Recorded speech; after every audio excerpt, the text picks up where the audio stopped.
Okay, we're back in the Gnarly Chicken Garage again, and today we've got some special guest appearances and a special guest appearance dirt bike.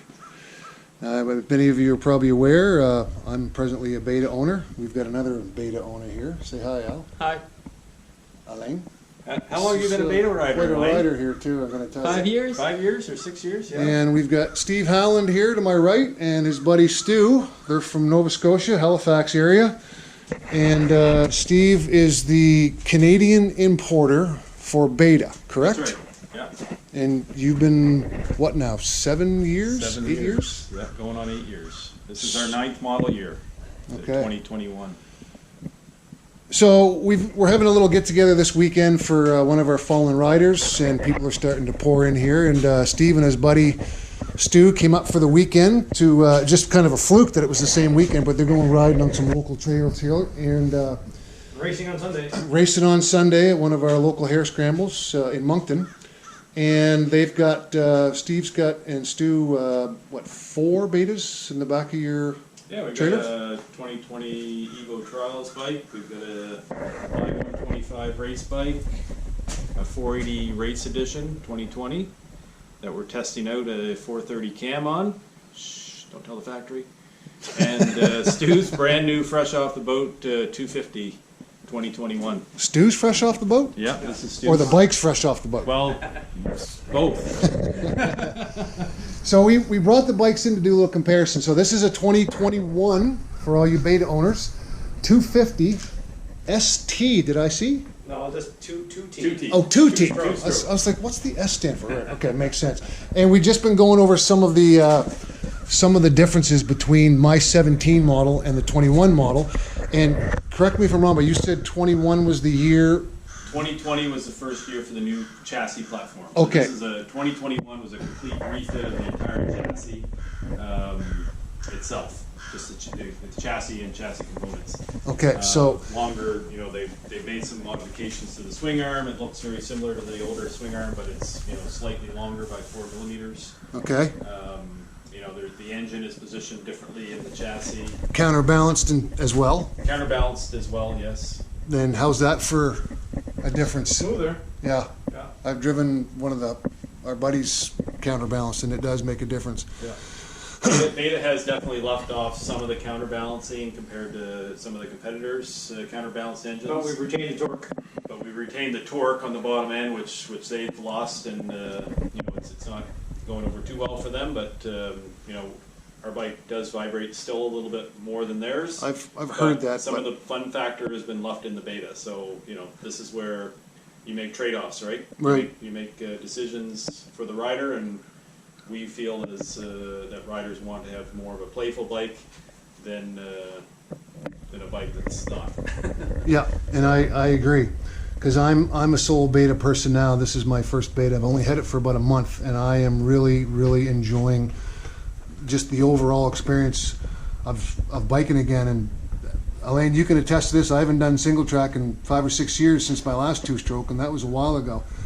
And I am been doing nothing but single track since I've had this, because the bike just makes it easier. Anyway, for me, especially. So another few differences I noticed, of course, you've got the oil tank for the oil injection. The starter solenoid is in a different location on the new ones, which is up and out of the way. Lithium battery, of course, in the same basic Battery's position. also sitting a little more further back in the chassis. A little lower. And a little lower. Okay, yeah, there's the difference in the battery locations and the solenoid location. No grab handles on the new bike, not a big deal, because there's lots of places to grab onto There is anyway. an integrated grab handle. that Yeah, is- it's the actual finger holes here, of Yeah. course.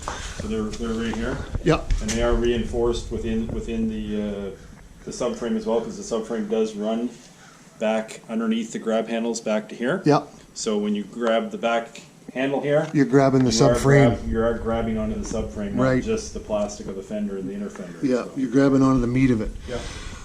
So they cleaned up the back end here a lot, which is nice. And another thing that we discovered too, or Steve was telling me about, I've had to tape my back of my number plate off to help mitigate mud and crap coming up in through off the tire. This has got a channel now. This is the outside which goes, the black fender goes into this channel, and then there's another channel on the other side. So it looks nicely secured and doesn't move like mine does. So that's another nice feature. See, the swing arm shortened by 4 mils. Longer. Oh, longer, lengthened. Okay, good. Same key-in 36. Yeah, engine-wise, no changes, engine-wise really, other than slight adjustments here and there, but overall, I mean, that engine has been in existence since 2013. You know, the addition of the counterbalancing in 2019, so. Okay. So basically, the frame and some paint, counterbalanced, and oil are the big differences. Yeah, and the chassis. And some tuning on the internals of the forks, working really nice. Okay, and yes, good point. These forks are what? ZF. It's a Sachs ZF, made in Germany. They are Sachs. Yeah, they're Okay. Sachs. Sachs ZF. ZF is the parent company of Sachs, and that's the branding that ZF is now leading with now is that moniker Okay. versus the Sachs brand. You know, they come from the automotive industry, make a lot of products for a lot of different automotive, European-based automotive companies. And these are 48 mil closed chambers. Those are the open. Open. Oh, these are open. These are open. That's not a race edition, that's just a stock. Oh, well, that's handy. But Easier. very compliant fork, and I love open chamber forks. The spec on this fork now is becoming very, very good. You know, it's almost, I would say this year, Stu, if you. I won't have to revalve it. It's Yeah, a lot better it's- than my it's- 19. It's almost ready to go out of the box for Yeah, most. I think once I most spring it for riders. my weight, I won't have to revalve And it. also the nice feature on this fork is that all the adjustability is all on the top of the fork. There's no more adjustment to the rebound on the bottom of the fork. So you've got You get compression and rebound compression and rebound on both sides. And you Yeah. got preload on the compression side as well. Okay. So you can actually set Nice. up the fork if you want to. On the fly. Yeah. Yeah. So I've had to stop a few times and adjust my compression on mine on the bottom. But Yeah, it's a small thing, but you know, yeah, once you get it set right, you don't usually have to touch it. it's just another benefit. Well, that's great. Shall we go look at the other herd? 2021, if you want, yeah, sure, we can do that. Look at your setup. We can Okay. I'll just keep this. Yeah. We can look at the lanes 2015 on the way by. Yep. So we've got another beta. This is Elaine's beta. A well-used Yeah. 2015. 300. He's had this since brand new. How many hours on this, Elaine, do you figure? 180. 180? We just did a top end, didn't we? Top, bottom, Oh yeah, that's right. You did a bottom end too, yeah. starter. Well, you put a starter on it. Yeah. The starter was going? Yeah. And I did suspension flush. Good.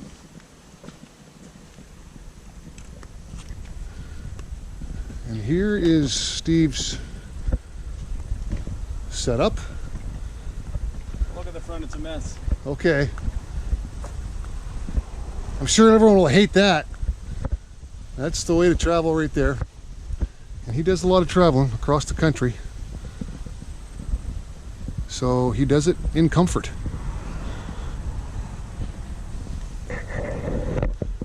So there is the trials bike. Now that is something that I would love to try. Ooh, I've never tried a trials bike. No? You do it? You don't know what you're missing. I was just saying I would love to try it. Sport. I can imagine. All right, we're fully set up shop in here on the fly, eh? Is that water? Technicam, Oh, cleaner. the only cleaner. I've heard good stuff about it. The only cleaner to clean a dirt bike with. Yep. Power washer, Easy generator. clean, New Brunswick made easy clean pressure washer. Yep. Who's your rears? Who's your daddy tires? Yeah, we're doing some testing for Hoosier. And here is the 2021 480, and you said it has the 2020 480 race edition. right with the 430 cam Yeah, it's got the 430 intake cam. that you did, or it came like? We did. Okay, so it spools up. Spools up faster. We're testing this for the snow bike market Okay. to have the biggest power possible with the fastest turning engine possible, so Right. for higher RPMs. And there's the Midwest on that one. And this My is little Steve's 125 race bike. little weapon here. Yeah. And is that a 20? That's a 19. That's a 19. Yeah. It's already destroyed, so there's no sense in destroying another one. Yep. Now, how would this compare, Steve, to driving, say, a 125 YZ? Well, you do have a bit more bottom end just because of the characteristics of the engine, how it's designed, primary gearing for one thing. The engine is geared differently, Uh-huh. and then of course we're running 1251 on that bike, so we're trying to get as much bottom end of it as we can. And the idea behind that bike for myself is have a light bike that is also powerful. The bike produces a lot of power for its size, and once you do get your head kind of wrapped around how the power is delivered down low and also up top, because there's not much in between. There's basically two spots where it makes power, and you learn where to run the clutch and run the throttle and have all those things all clicking all at the same time. You can actually make that bike very, very capable. Really? Yeah. So it's very rideable. Very rideable. I ride that hard enduro all the time. I do 6-foot splats with that bike. Yeah. Jersey barriers, rock gardens, hill climbs. Yeah. There's spots where it's going to get you in trouble, but you learn to overcome it. You learn to ride the bike differently than you'd ride a 300, for example. Right, I suppose, And do the same things. Yeah. So Now, you're taking this 480 today up the Turtle Mountain just for the... Is this the first time this has been... that you've driven? Yeah, we've had it out a couple of times. I haven't ridden it since it has the modification with the 430 cam in it, but just to kind of feel it out, see how it feels. Yeah. Take it out the Turtle, put it through paces. Now, for those of you who don't know, which most of you won't, Turtle Mountain's, I don't know, it's probably, is it 1,000 feet? Yeah, Turtle roughly. Mountain? Yeah, 800,000 feet. It's basically a hiking trail. Wheelers do once in a while, not so much anymore, use it. I've been up it 3 times, and it is a gnarly trail. It's a 40-minute rock garden. It's a 40-minute uphill. Rock garden. Yeah, and We're going to get some good video today and tomorrow. yeah, good. We've Yeah. got a 360 camera we're taking with us. So I'm really interested to see how this 4-stroke does, because when I did Turtle here a few months ago, I said halfway up, I'm like, I wouldn't even attempt this on my 500. It would be a workout. It will be interesting. Yeah. There'll be no clutch slippage going on though. No, just Not- put her in not at third all. and let her run. Yeah. Now that has KYB on it? Yeah, all of our race editions are on KYBs. Closed cartridge. Yes. Yeah. Since this year. Just that's the first year right there. Yeah. And the same as the 2020. rear as well? Nope. Sachs ZF rear shock. Okay. That's an excellent shock. Works very, really well. So all front end KYB in 2020 or 2021? 2020 for the race edition. For the race edition. Okay. And the race That edition. 19 there has the Sachs ZF closed cartridge, which is a version of the old Mirzachi shiver fork Right. that's been refined. And in 2019, that fork was absolutely amazing. Yeah. And for whatever reason, Beta Motor decided to make the change to KYB just when really they got that fork, what I would consider perfect in 19. Yeah. The KYB. That's a bone stock fork there. I'm 163 pounds soaking wet. So for me, I'm perfect size, weight, Yeah. height for stock suspension. So, Yeah. I really don't do a lot to my suspensions. 'Cause No, I'm you're kinda lucky. spoiled that I You're lucky. can ride a bike right out of the box. Yeah, and you just ate a peanut butter sandwich too. If I ate a peanut butter sandwich, I'd gain 6 pounds just by looking at it. This is I already burned it. Just thinking. yeah, and these are fuel injected now too, aren't they? All of our 4-strokes have been fuel injected since 2015 was the first year for Oh, okay. 350. 2016 for everything else. And And these have dual injection now too, so there's actually an injector at the throttle body and also on the intake. now is that At top RPM, this is when the secondary intake or injector kicks in to really smoothen out your power on the top end. okay? Now is that common in other four-strokes now? No, That's it's a beta thing? Kawasaki's the only other company that's running it for off-road applications. Okay. We're the only European brand at the current moment using it. That's been since 2019 as well on the race editions and on the stock bikes in 2020. And the starter on these four-strokes has always been in the same location as what Yeah. it is now? Yeah. Have they changed the starter at all on the new two-strokes? No. Why change a good thing, right? That's right. It's perfect. Now, why has Beta not gone to TPI yet on their two-strokes? Not entirely sure. Beta, generally is the type of company that will wait and see, and they're generally not one to step out first, although they have done that in some cases. Yeah. But going to direct injection or some sort of two-stroke injection system is quite a big step, and I think they're the type of company that's just going to decide when they're going to come out with their solution to that system. Right. Interesting. Okay. Well, that's awesome. That's been a good, informative plug. Won't even have to edit any of this.